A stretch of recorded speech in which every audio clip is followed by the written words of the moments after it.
Muy buenas tardes ya aquí en el Perú. Muchas gracias por la invitación. Congresista, arranquemos analizando todas las aristas de esta crisis que persiste en el Perú. Arranquemos con la intervención de Dina Boluarte en la OEA. ¿Cuáles son las repercusiones de este llamado y esta intervención? Bueno, yo creo que ha sido una intervención bastante mesurada y certera de parte de la presidenta, ya que hizo un recuento de hechos que está sucediendo en nuestro país, y esto se debe principalmente a que existen actores políticos que están viajando al extranjero, tanto países sudamericanos como países europeos, que están vendiendo una narrativa completamente falaz de cosas que nunca sucedieron en nuestro país. Por eso nosotros siempre exhortamos al Ejecutivo y sobre todo a la Cancillería a que tomen todas las medidas correctivas necesarias para poder dejar en claro lo que ha sucedido y lo que sucede en nuestro país. Nosotros definitivamente estamos viviendo una sucesión constitucional que sí ha producido una crisis, pero la crisis no se debe principalmente a la toma de decisiones tal vez negativas para la población, sino que se debe a una protesta orquestada, ¿no? A nivel nacional, y que tiene a la violencia como herramienta para poder presionar a la población y lograr pues sus consignas políticas. Y ya hemos visto cuáles son las consecuencias de estas manifestaciones que muchas veces se traducen en violación de derechos de terceros. Una protesta, además, que ha traído consecuencias fatales. Si bien es cierto, han habido fallecidos como resultado del enfrentamiento con las fuerzas del orden, la cual por supuesto se tiene que investigar, y de encontrarse responsabilidad se tiene que sancionar. Lo cierto y lo concreto es que también han existido fallecimientos de personas que no han tenido absolutamente nada que ver con las protestas, como el caso, por ejemplo, de 4 bebés que no pudieron llegar a un hospital por encontrarse bloqueadas las carreteras, o como el caso de la ciudad de Puerto Maldonado en la selva de nuestro país, que prácticamente ya es un tema de crisis humanitaria, porque a esta población de más de 150,000 habitantes se le ha secuestrado y no permiten siquiera que ingrese medicinas, alimentos, artículos de primera necesidad. Eso es lo que nosotros rechazamos completamente e invocamos a la comunidad internacional a que se entere de la verdadera situación que vive nuestro país. Cuando, previo a lo que sucedió con Pedro Castillo, él ya había pedido a una comisión de la OEA que fuera a presenciar lo que estaba sucediendo en el Perú. Después, él hace este anuncio frente al Congreso de la República, la disolución del Congreso, y de ahí se desencadena lo que está pasando. ¿Usted cree que desde la OEA perdieron un poquito la fe en lo que les dicen en el Perú?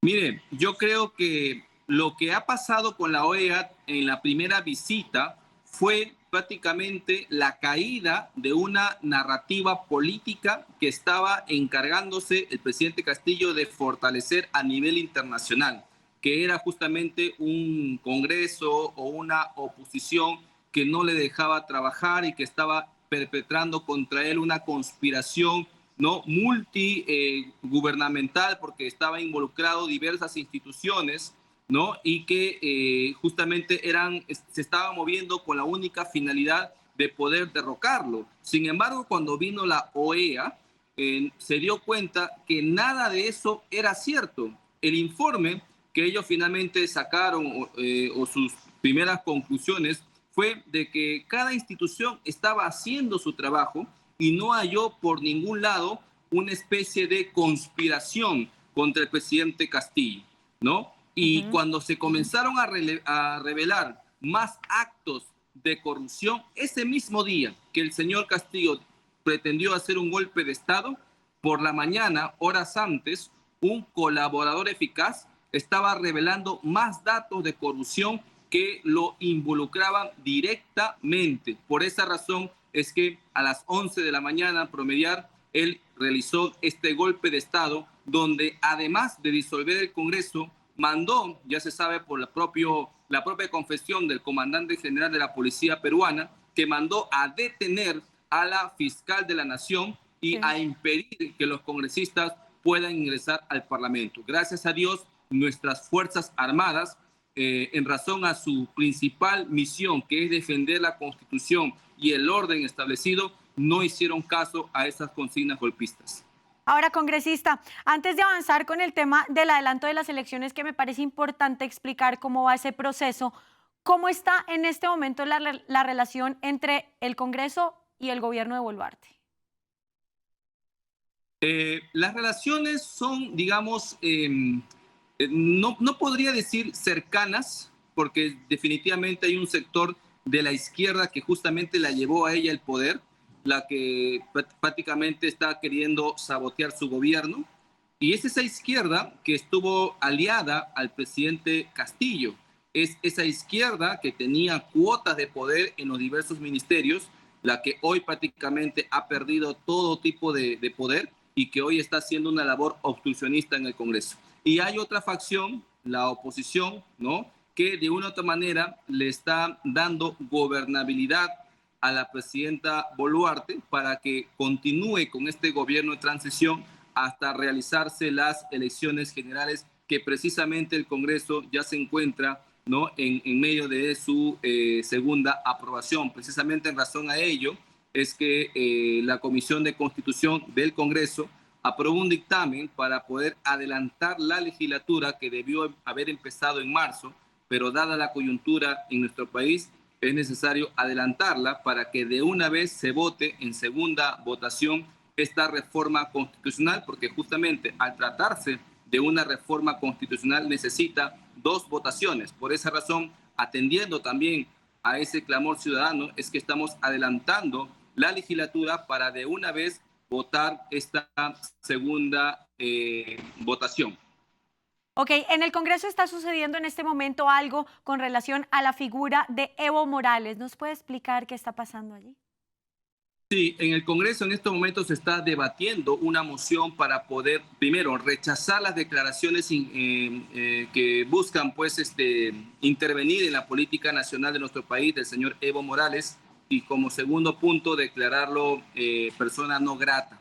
Creo que me parece una medida acertada en la medida en que este señor Evo Morales, si bien es cierto, ya no es presidente de Bolivia, sin embargo, a través del partido oficialista del señor Arce, ha venido en más de una ocasión a nuestro país, sobre todo a la Sierra Sur, justamente donde están ocurriendo estas manifestaciones violentas. Me Sí. refiero específicamente a Puno y Cusco.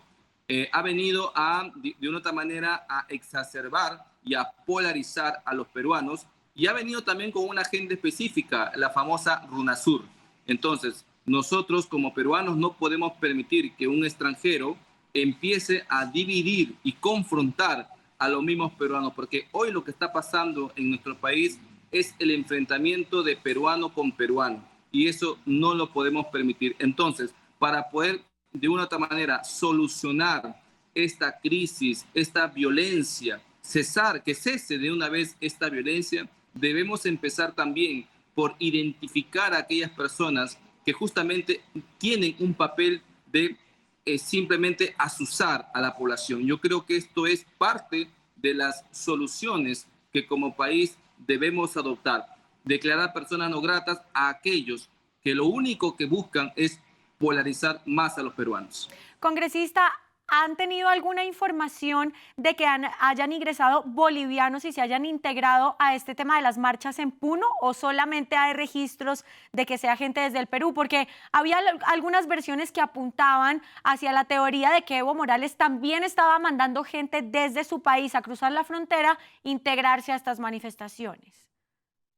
Todavía no tenemos esa información. Lo que sí hemos podido ver en algunas redes sociales es, por ejemplo, a un personaje, un ciudadano venezolano, que lo habrían identificado como un militar, ¿no? Y que se grabó él mismo un video, ¿no?, participando de las marchas, y eso sí ha circulado por las redes sociales. Sobre ciudadanos bolivianos todavía no tenemos conocimiento. Lo que sí hemos podido nosotros determinar es que ha habido personas que de otra manera han denunciado la presencia de camiones, de camionetas con placa boliviana, y además Sí. que hemos podido ver también que algunos médicos en Puno, justamente que han atendido a las víctimas, han mencionado que estas personas, algunas de ellas, habrían fallecido por estas balas llamadas Dum Dum, que no es pues de origen peruano, ¿no? Entonces, eso también todo está en investigación. ¿Y estas balas, al parecer, de dónde son? Al parecer tendrían origen boliviano, pero eso está en investigación. Ok, congresista, por otro lado, lo que pasó en los últimos días, estas declaraciones del presidente chileno Gabriel Boric y toda la repercusión diplomática que se ha generado a raíz de esto. Cuéntenos un poco qué se dice en el Congreso sobre otro problema encima del interno que ahora se está generando a nivel diplomático con Chile. Mire, nosotros con el país de Chile realmente nos apena muchísimo de que su presidente, en un completo desconocimiento de nuestras leyes peruanas, empiece a hacer este tipo de declaraciones. Y no solamente Chile, también nos ha pasado con el presidente Petro, con la presidenta de Honduras, con el presidente de México, ¿no? Y qué decir pues del presidente de Venezuela, Maduro, ¿no? Sí. Entonces, se están tomando ciertas medidas correctivas, como por ejemplo, acaba de salir un comunicado de Cancillería donde se rechaza las declaraciones del señor Boric.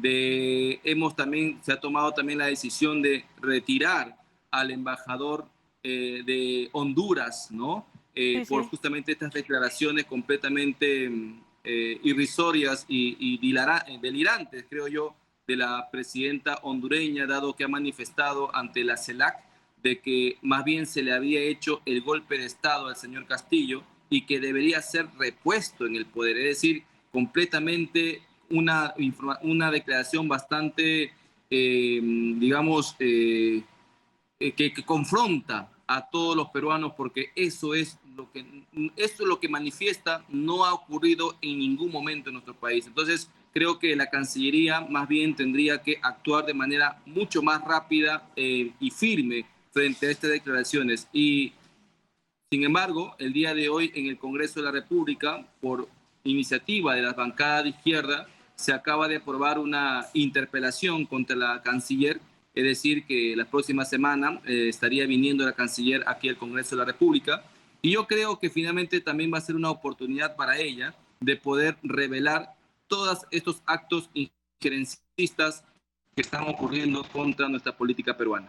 Alejandro Muñante, congresista de la República del Perú, muchísimas gracias por haber estado con nosotros estos Muchas gracias. minutos en DNews.